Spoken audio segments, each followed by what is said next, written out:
Bu siz Minecraft dunyoyingizni endi boshlayotganingizda sizga kerak bo'ladigan juda ham foydali bo'lgan ajoyib lifehacklar. Siz Dream yerga tushkuniga qadar kanalimga obuna bo'la olasizmi? Xo'sh, ulgurdingizmi?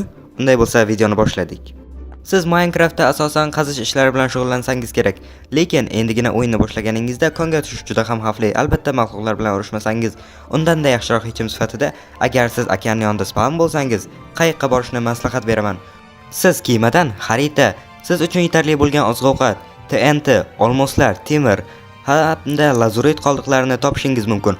Bu esa o'yinni boshlanishi uchun juda ham ajoyib resurslar bo'ladi.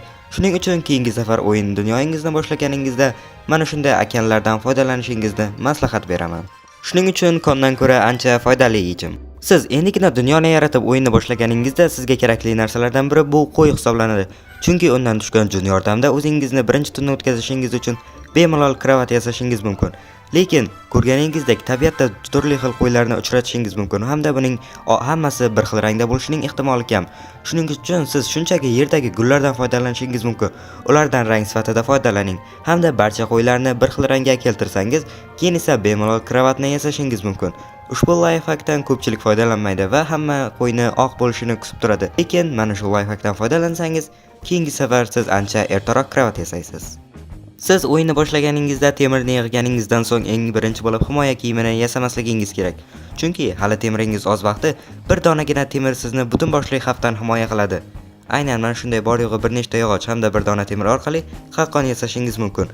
Bu esa kiyimdan ko'ra ancha foydali yechim. Chunki bu sizni barcha narsalardan himoya qiladi. Creeper deysizmi, umuman muammo yo'q. Hattoki sizni skeletlarni o'qlardan ham himoya qiladi. Shuning uchun agar siz o'yinni boshida temirni topsangiz, mana shunday qilib qalqonni yasashingizni maslahat beraman. Sizni hayotingizni saqlab qoladigan yana bir narsalardan biri shunchaki 5 ta yog'ochni ishlatib, mana shunday qayiqni yasashingiz mumkin. Ushbu qayiq sizni istalgan narsadan himoya qilishi mumkin. Agarda zombilar kelayotgan bo'lsa, shunchaki qayiqni qo'yishingiz mumkin. Yoki biron bitta balandlikdan tushib ketayotganingizda ham bemalol qayiqdan foydalanishingiz mumkin. U umuman uron olmaydi. Bu esa sizga nezerda juda ham asqotadi. Siz ovqat uchun o'yin boshida pechkalardan foydalanmang. Chunki siz biron narsani pishirmoqchi bo'lsangiz, sizga albatta ko'mir kerak. Bu esa juda qimmatga tushib ketadi. Lekin agarda siz bitta ko'mir va bir nechta yog'och orqali mana shunday qilib gulxan yasashingiz mumkin. Bu esa butunlay cheksiz yonilg'i manbai hisoblanadi hamda birdaniga 4 ta ovqatni bemalol pishirishingiz mumkin. Agarda siz uni sindirsangiz ham undan ko'mir tushib qoladi hamda siz deyarli zararga qolmaysiz. Siz o'yin boshidagi yog'och asboblaringizni hech ham tashlab yubormang. Chunki agarda siz konga tushgan paytingizda albatta ko'mirni topolmay qolishingiz katta ehtimol bor. Shuning uchun siz mana shunday yog'och qurollaringizni bemalol pishirishingiz mumkin. Bu esa dastlabki yoqilg'i uchun juda ham ajoyib namunalardan biri hisoblanadi. Ha, mana shunday holat menimcha juda ham ko'pchilikda kuzatilgan bo'lsa kerak. Shuning uchun yog'ochlarni pishiring.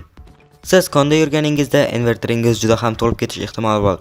Shuning uchun agarda siz juda ham ko'p oltin yoki temirlarni yig'ayotganingizda ular staklanib ketadi. Mana shunday vaziyatlarda siz ularni shunchaki butun boshli blokka aylantirib qo'yishingiz mumkin, hattoki pishirmasangiz ham. Bu esa invertoringizda juda katta joyni tejay oladi. Ko'pchilik o'ylaydiki, Minecraftda qo'ziqorinlar umuman foydasiz narsalardan biri hisoblanadi. Lekin o'yinning boshida u juda ham ajoyib yegulik hisoblanadi. Faqatgina oddiy yegulik sifatida emas. Albatta siz undan sho'rva yasay olasiz. Buni ko'pchilik bilsa kerak. Lekin tabiatda gullar juda ham ko'p. Agarda siz istalgan gulni olib uni sho'rvaga qo'shsangiz, u sizga qandaydir g'ayrioddiy effekt beradi. Agarda siz oq gulni olsangiz, keyin uni sho'rvangizga qo'shsangiz, sizga regeneratsiya effektlari beradi. Yoki sariq gulni olsangiz, u sizga qorningizni juda ko'p vaqt davomida to'ydirib beradi. Mana shunday ajoyib effektlar bilan sizni o'yiningiz o'yin boshida juda ham osonlashishi mumkin. Minecraftda sizni omborxonangiz uchun sandiqdan ko'ra bochka yaxshiroq variant hisoblanadi. To'g'ri, ularning ikkalasining joyi ham deyarli bir xil, lekin ularning eng asosiy farqi agarda siz sandiqning ustiga blok qo'ysangiz, u ochila olmaydi.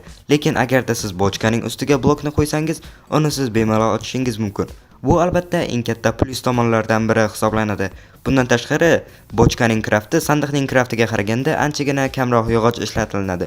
Shuning uchun bochkada narsalaringizni saqlash anchagina ko'proq narsani tejab qolishingizga yordam beradi.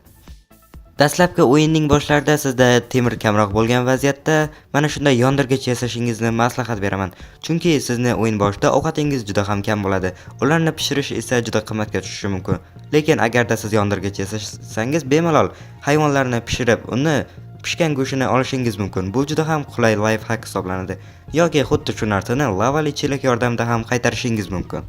Men sizlarga BreezeUz kanalini tavsiya berib o'tmoqchiman. Ushbu kanalda bir-biridan qiziqarli Minecraft fakt haqida videolar chiqadi. Albatta obuna bo'lib, qo'ng'iroqchani yoqib qo'ysangiz xursand bo'lardim.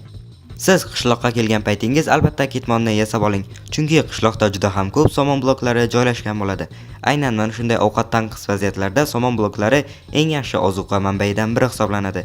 Ketmon esa buni qazish uchun juda ham tez vosita. Ayniqsa speedrun qilayotgan bo'lsangiz, mana shunday narsalardan foydalanishingiz kerak va kichik detallarga ko'proq e'tibor qaratishingiz zarur. Siz lava ko'lini topib oldingiz, endigi navbat esa Nether tomonga borish. Agarda siz lava ko'lini topsangiz, Netherga surishingiz uchun oson life hack bor.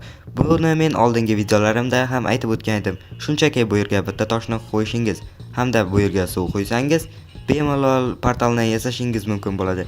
Hamda bu yerga mana shunday bloklarni joylashtirasiz, portal tayyor.